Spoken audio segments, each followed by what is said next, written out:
वारजे माळवाडी पोलिसांनी काल पहाटे अगदी फिल्मी स्टाईलने एका दरोडेखोराला पकडत संभाव्य मोठा दरोडा टाळला।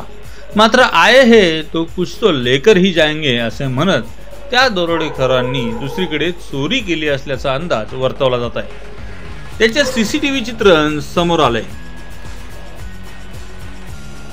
जेव्हा आणि ज्या ठिकाणी हा दरोड्याचा प्रकार झाला तेथून ते ज्या भागात पळून गेले त्याच भागात हा चोरीचा प्रकार त्याच दरोडेखोरांनी केला असावा असा कयास पोलिसही वर्तवत आहेत। वारजे माळवाडीमधील रोजरी शाळेजवळ असलेल्या आणि आदित्य गार्डन सिटी मागे असलेल्या माढा कॉलनीमध्ये 5 दरोडेखोर दरोडा टाकण्यासाठी आले होते।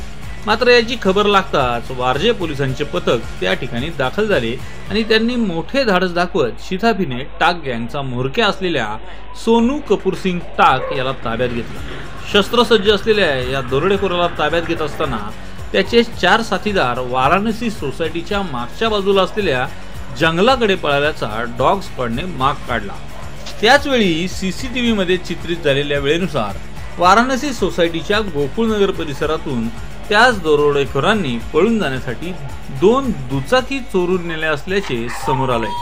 त्यामुळे आए है तो कुछ तो लेकर ही जाएंगे असे म्हणत त्या दरोडेखोरांनी दुसरीकडे चोरी केली की काय असा अंदाज वर्तवला जातोय।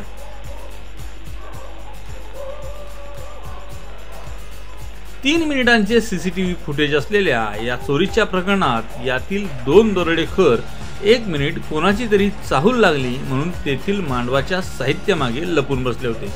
त्यानंतर त्यांचे 2 साथीदार आल्यावर ते बाहेर आले आणि त्यांनी एकामागे एक अशा 2 दुचाकी चोरून नेल्या आहेत। यावर वारजे पोलीस स्टेशनमध्ये गुन्हा दाखल करण्यात आला असून त्याच दरोडेखोरांनी या दुचाकी चोरून नेल्यात का याचा तपास वारजे पोलीस करतायत।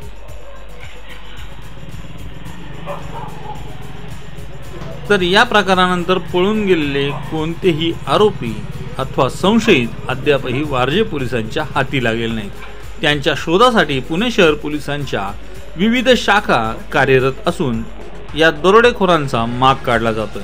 त्यामुळे हे दरोडेखोर कधी सापडतात याकडे पुणेकरांचं लक्ष लागलंय।